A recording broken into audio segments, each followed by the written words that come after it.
झूठ को बार बार दोहराओगे तो कुछ लोग उसे सच मान लेते हैं, लेकिन सच को दबाने की हर कोशिश एक दिन खुद बेनकाब हो जाती है। बांग्लादेश में जो कुछ हो रहा वो कोई अचानक पैदा हुई अराजकता नहीं है, ये एक सोचा समझा पैटर्न है। पहले मॉब लिंचिंग, फिर कहानी बदलना और अब आखिर में कवर अप। और इस कवर अप का ताजा मिसाल है अमृत मंडाल की लिंचिंग। सबसे पहले बांग्लादेशी सरकार ने कहा एक हिंदू की मौत हुई है, लेकिन कोई कम्युनल एंगल नहीं है। कुछ घंटे बाद कहानी बदल दी जाती है, नहीं वो हिंदू नहीं, वो तो एक एक्सटॉर्निस्ट था, हफ्ता वसूली करता था। और अब लेटेस्ट फ्लेवर सुनिए, वो टॉप टेररिस्ट था। जी हां, अब अमृत मंडाल, जिसका नाम अमृत है, उसे टॉप टेररिस्ट घोषित कर दिया गया है बांग्लादेश में। यानी जब झूठ छोटा पड़ जाए तो उसे और बड़ा कर दो, इतना बड़ा कि लोग सवाल ही ना पूछे। बांग्लादेश की सरकार का कहना है कि अमृत मंडाल पर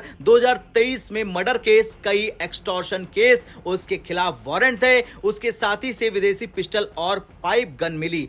और फिर वही लाइन, ये कम्युनल वायलेंस नहीं है। सोशल मीडिया पर मिसलीडिंग इंफॉर्मेशन फैलाई जा रही है। लेकिन सीधा सवाल है, अगर ये आदमी इतना बड़ा टेररिस्ट था, इतना खतरनाक था, तो उसकी मॉब लिंचिंग क्यों हुई? पुलिस ने एनकाउंटर क्यों नहीं किया? ट्रायल क्यों नहीं हुआ? यानी जब कानून सो जाता है तो भीड़ को लाइसेंस मिल जाता है। अब पैटर्न समझिए, ये पहली बार नहीं है। दीपू चंद्र दास, पहले अफवाह फैलाई गई, फिर कहा गया कि उसने धार्मिक भावना को आहत किया, लेकिन अब अमृत मंडाल, पहले आम हिंदू, फिर क्रिमिनल और फिर टेररिस्ट घोषित कर दिया गया। यानी पहले मारो, फिर वजह ढूंढो।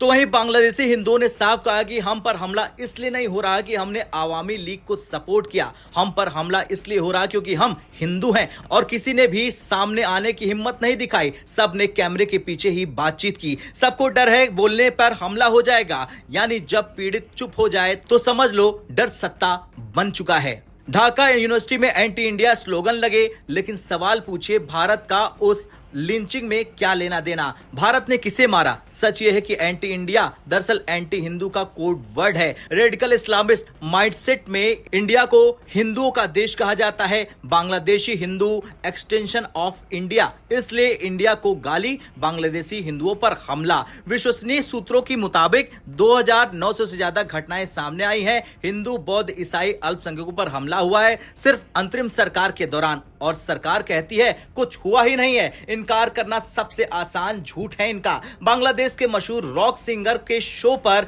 पत्थरबाजी हुई, कार्यक्रम रद्द हुआ, वजह है म्यूजिक हराम है। अब ये सिर्फ हिंदू नहीं, ये हर सांस्कृतिक चीज के खिलाफ जंग है। जो स्टूडेंट लीडर्स खुद को क्रांति का चेहरा बता रहे थे, अब जमात इस्लामी से डील, बीएनपी से सीट शेयरिंग की भीख। क्यों? क्योंकि सड़क पर नारे लगाने से सरकार गिर सकती है, लेकिन चुनाव जीतने के लिए दिमाग चाहिए। इस्लामिस्ट ग्रुप को खुली छूट, माइनॉरिटीज को डर है, कल्चर को दबाया जा रहा है और हर खेल में नया कवर अप। यह अराजकता नहीं है, यह आइडियोलॉजिकल शिफ्टिंग। अब जब सत्ता झूठ के सहारे टिके तो सच्चाई को टेररिस्ट बना दिया जाता है। अमृत मंडाल का केस सिर्फ एक केस नहीं, ये एक चेतावनी है बांग्लादेश के हिंदुओं के लिए और पूरे रीजन के लिए। कवर अप चाहे जितना हो, सच बाहर जरूर आएगा।